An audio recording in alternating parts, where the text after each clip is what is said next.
Artificial intelligence may be the greatest technological opportunity of our lifetime.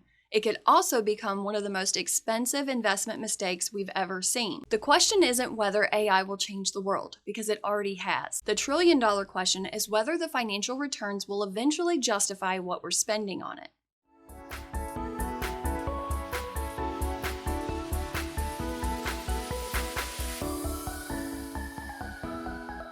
Welcome back to Pointe Perspective, where each week we break down the markets, the economy, and the financial decisions that shape your future. If you don't have time to watch every episode, we also publish a weekly newsletter highlighting the biggest takeaways, and you can subscribe using the link below. I'm Christiana Lovelace. I'm a licensed financial advisor and accredited asset management specialist and the founder of Diamond Point Financial. Today, we're revisiting the AI bubble debate. Some of the conditions have changed, and we're going to be following the money. We'll also break down the latest jobs report, including how the United States could lose jobs while the unemployment rate falls. Then we'll continue our portfolio management series by discussing risk, and I'll show you how we quantify risk here at Diamond Point Financial. Our weekly discussions with Pointe Perspective are designed to give you enough financial education to understand the conversations happening around your money and to ask better questions about your own financial future. For example, when you hear someone confidently declare that AI is or isn't in a bubble, you don't have to take their word for it. You can understand which information matters, follow the numbers as they develop, and then form your own perspective. That being said, education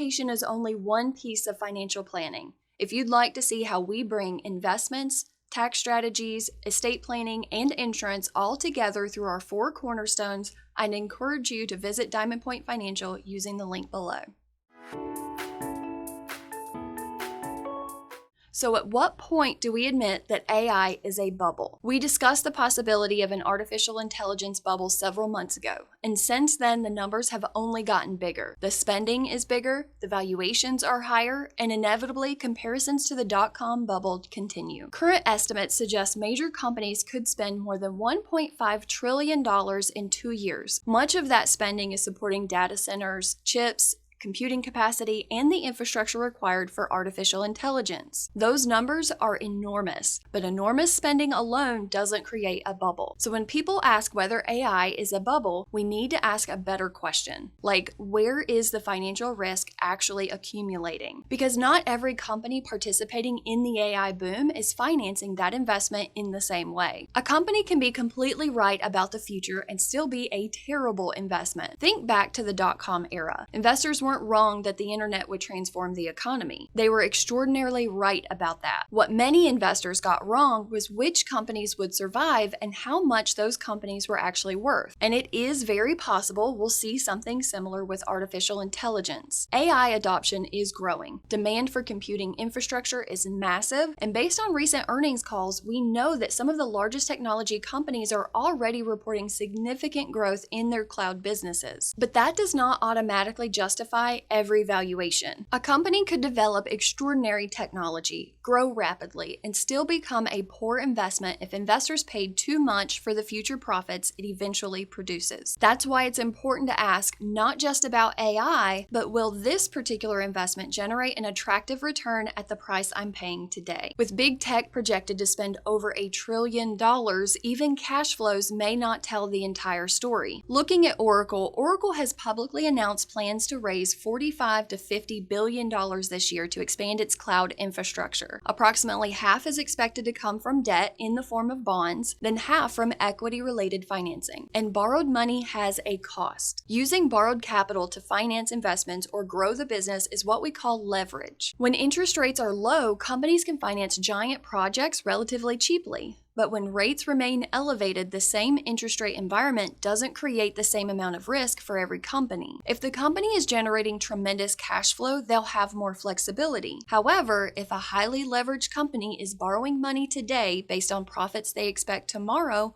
Time becomes expensive and options become limited. That's the piece I've been watching. Last time we discussed this topic, markets were expecting rates to move lower. Today, that path looks considerably less certain. And when the cost of capital changes, the investment equation can change with it. So after all this borrowing, the multi-trillion-dollar question becomes, what's the return on AI going to be? Companies can tell us how much they're spending. We can see capital expenditures, debt issuance. We see data centers being built. What's considerably harder to isolate is exactly how much profit AI is generating from those investments. That's partly because companies like Amazon, Microsoft, Alphabet, and Meta don't separately report an AI profit number. Now we can see evidence around it. For example, Amazon's AWS recently reported cloud operating margins around 39%, while Microsoft's intelligent cloud business was around 41%. But those businesses contain considerably more than just AI. And believe it or not, that's why I think the AI bubble debate is still premature. We're getting increasingly good information about the cost. We're beginning to get more information about the demand, but we still don't have enough information about the ultimate return. That doesn't make me bearish on AI, but it also doesn't make me blindly bullish either. It means I'm watching the numbers as they develop, because at some point, hundreds of billions of dollars in investment have to translate into revenue, profit, productivity, hopefully some combination of the three. And until then, sometimes the most intelligent investment conclusion is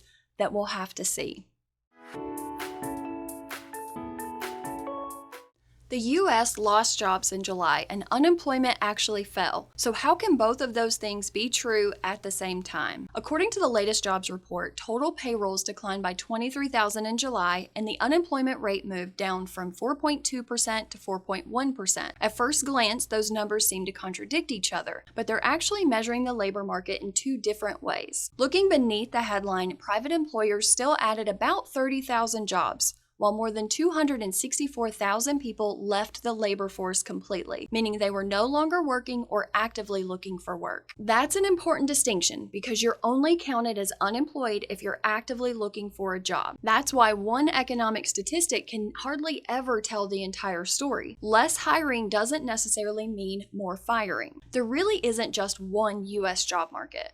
There are dozens of them, and right now they're moving in different directions. Healthcare added approximately 22,000 jobs in July, continuing a trend we've seen for some time now. Meanwhile, local government education declined by almost 50,000 jobs, which was responsible for much of the payroll decline. Several major industries, including construction, manufacturing, and oil and gas extraction, showed relatively little change. Leisure and hospitality employment also softened after stronger hiring earlier this year. Some normalization wouldn't necessarily be surprising, although 1 month of data isn't enough to attribute those changes to any single event. The broader point is that 23,000 jobs lost doesn't mean every corner of the economy is losing jobs.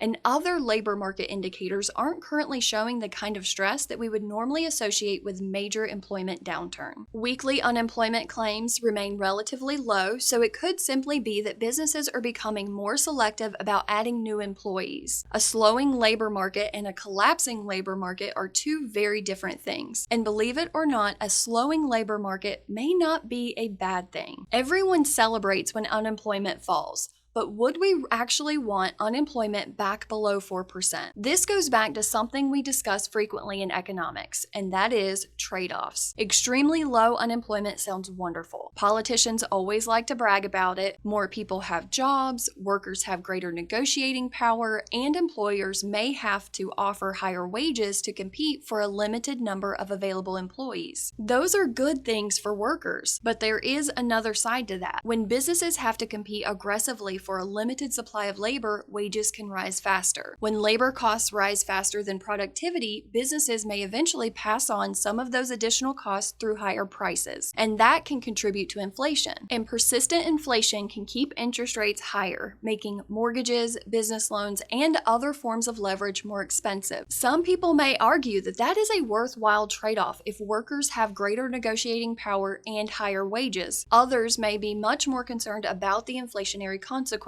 And that's the interesting thing about economic trade-offs. The cost isn't always experienced equally, so whether the trade-off feels worthwhile can depend on who's evaluating it. Next week, we'll take this discussion one step further. We'll look at immigration, labor force growth, and why the number of jobs our economy needs may actually be changing.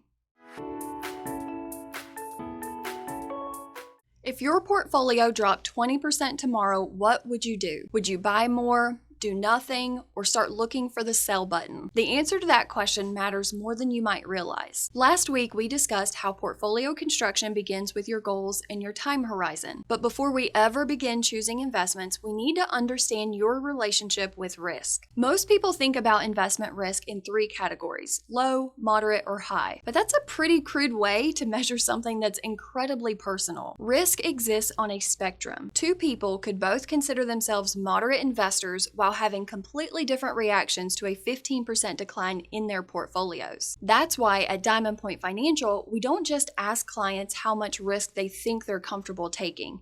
We actually quantify it. What if I told you we can put a real number on how much investment risk you're comfortable taking and quantify the relationship between risk and potential reward? When we work with clients, we use a formal risk tolerance questionnaire that produces an individualized risk score. Think of it as a scale from 0 to 100. Instead of simply labeling someone conservative, moderate, or aggressive, that score allows us to identify more precisely where they fall along the risk spectrum, and then we can evaluate investment mixes that correspond with that level of risk. Then we compare that information with their goals and time horizon using historical data and thousands of Monte Carlo simulations to better understand the range of potential outcomes. And this is where I think the process becomes especially valuable. We can translate risk into dollars, because saying, hey, you have a moderately aggressive portfolio doesn't necessarily mean very much. But being able to say, here's the range of fluctuation this type of portfolio has historically experienced, and here's the historical annualized return associated with that level of risk. That creates a very different conversation. We're showing you what that level of risk could really feel like when it's your money. Despite popular belief, the portfolio with the highest potential return isn't necessarily the right portfolio for you. A well-designed portfolio should reflect your goals and be something you can commit to through inevitable market fluctuations. If I build someone a portfolio that could theoretically produce tremendous long-term returns, but the volatility makes them so uncomfortable that they sell every time the market declines, I haven't built them a good portfolio. I've built them another problem. I've added unnecessary anxiety to an already stressful situation. Our goal is to understand how much risk we're taking for the potential reward, and then structure a portfolio designed to complement the broader financial plan. From a professional perspective, one of the biggest benefits of this process is establishing expectations before the volatility happens. If clients already understand what normal fluctuations could look like, periods of market volatility become much less surprising. That can make it easier to remain disciplined when markets inevitably become uncomfortable. Because sometimes the biggest threat to a long-term investment strategy is abandoning a good strategy at the wrong time. Next week, we'll take these three pieces: goals, time horizon, and risk, and finally start building the portfolio. We'll look at stocks, bonds, mutual funds, and ETFs, and we'll discuss what each is designed to accomplish and the trade-offs we consider when determining how they fit together. This week's discussion covered three very different topics, but they all reinforce the same idea. Financial decisions don't exist in absolutes. AI can create tremendous opportunity while still carrying significant risk. A slowing labor market can create concerns while also relieving some economic pressure. And taking more investment risk doesn't automatically create a better portfolio. Good financial decisions come from understanding the trade-offs, evaluating the information available, and then being willing to adjust as that information changes. I hope this offered some useful perspective. Until next week, take care.